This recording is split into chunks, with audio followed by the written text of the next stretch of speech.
দর্শক, এই মুহূর্তে রয়েছে গাজীপুরের শ্রীপুর উপজেলার শ্রীপুর বর্মী আঞ্চলিক সড়কের ফিলিং স্টেশনে। একসময় আপনারা জানেন যে গত কিছুদিন আগে তেলের চরম সংকট কিন্তু পোহাতে হচ্ছে। দেশের বিভিন্ন জায়গায় পাম্পগুলোতে ঠিকমতো তেল পাওয়া যাচ্ছিল না। আর যেই পাম্পে আসলে তেল আসতো তার আগ থেকেই কিন্তু যারা তেল বিভিন্ন বাইকার এবং যারা গাড়িতে তেল প্রয়োজন তারা গাড়ির পেছনে ছোটাছুটি করত। এরকম একটি দৃশ্য ছিল এই পাম্পে।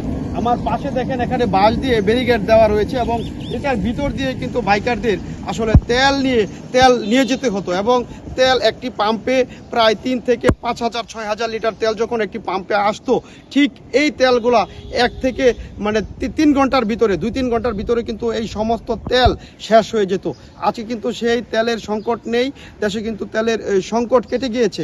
এখন একটি বিষয় আপনাদের যদি এখানে দেখায়, যে একটি বিষয় দেখেন, এই তেল পাম্পে এখন কিন্তু কৃষকের যে বোরো ধান রয়েছে, কৃষক কিন্তু এখানে ফাঁকা পেয়ে সেই বোরো ধান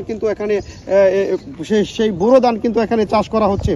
আর একটা বিষয় দেখেন, এখানে কিন্তু এখন আর তেলের দীর্ঘ লাইন নেই এবং একেবারেই কিন্তু মাঝে মাঝে গাড়ি আসছে এবং তেল নিয়ে চলে যাচ্ছে।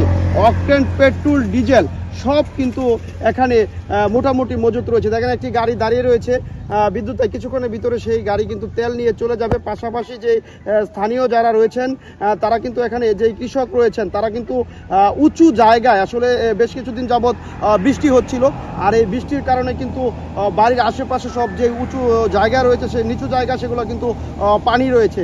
তার জন্য কিন্তু কৃষক এই ফাঁকা পাম্পে কিন্তু ধান শুকানোর মতো কার্যক্রম কিন্তু তারা চালিয়ে যাচ্ছে। দর্শক, জায়গা নাই, বৃষ্টি বাদল লাগে, পাম্প ফাঁকা, তাই আনলে এলাম। কিছুদিন আগে যে এখানে যে একটা তেলের যে সংকট দেখা দিয়েছিল, সেই সংকটের সময় তো এখানে তিল দারণের ঠাঁই ছিল না লোকজনের, এই বিষয়টা বহুত লোক ছিল, জায়গা ফাঁকা ছিল। এখন কি অবস্থা? সকাল থেকে কিরকম আপনাদের দাম? এখন ওই ফাঁকা হয়ে আছে, গাড়ি ঘোড়া পাতলা আছে, আর কোনো যানজট নাই। সংকট তৈরি করেছিল, এটা প্রমাণ হয় মাত্র কয়েকদিনের ব্যবধানে এখন পাম্প হচ্ছে একবারে শূন্য, ক্রেতা শূন্য। সারাদিনে মনে হয় যে 10টা মোটরসাইকেল এখানে আসে না। আমি এখানে একাই ছিলাম এতক্ষণ, এই যে সেদিকে ধান শুকাইতেছে। তার মানে তো এটা নিশ্চিত যে আমরা কৃত্রিম সংকট আগে তৈরি করেছি। আপনি এই আগের মতন যেরকম স্বাভাবিক অবস্থা যেরকম ছিল 500 লিটার, 600 লিটার, 700 লিটার এরকম বিক্রি হয়, কিন্তু আর যখন সংকটকালে তখন তো 5,000 লিটার, 7,000 লিটার সবই বিক্রি হয়ে গেছে।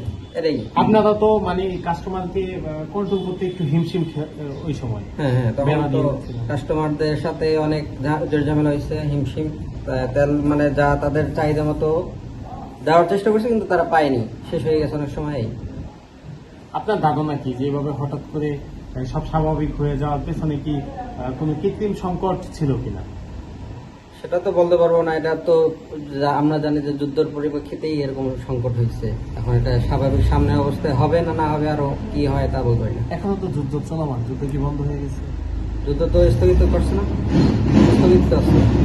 এখন স্বাভাবিক এখন মূলত আগে মনে করেন 10টা পাম্পে পায় নাই, 2টা পাম্পে পাইছে, যার কারণে বেশি প্যাসে লাগছে। এখন তো মনে করেন 10টা পাম্পেই পাইতেছে, কম হোক বেশি হোক। আমাদের মাল কিন্তু এখন আমরা কম পাইতেছি, এখনো কম পাচ্ছি, বিক্রিও কম হচ্ছে। হ্যাঁ, সব পাম্পে তো তেল পাওয়া যাচ্ছে। আমরা কয়েকজনের সাথে কথা বলেছিলাম এবং যে পাম্পের যে কর্তৃপক্ষ রয়েছে, ম্যানেজার রয়েছে, তার সাথে কিন্তু কথা বলেছিলাম। তো এই শ্রীপুর বর্মী আঞ্চলিক সড়কের একে ফিলিং স্টেশন থেকে আপনাদেরকে এই মুহূর্তে যেই সংবাদ রয়েছে সেটা জানানোর চেষ্টা করছি। আরিফ মন্ডল, শ্রীপুর, গাজীপুর।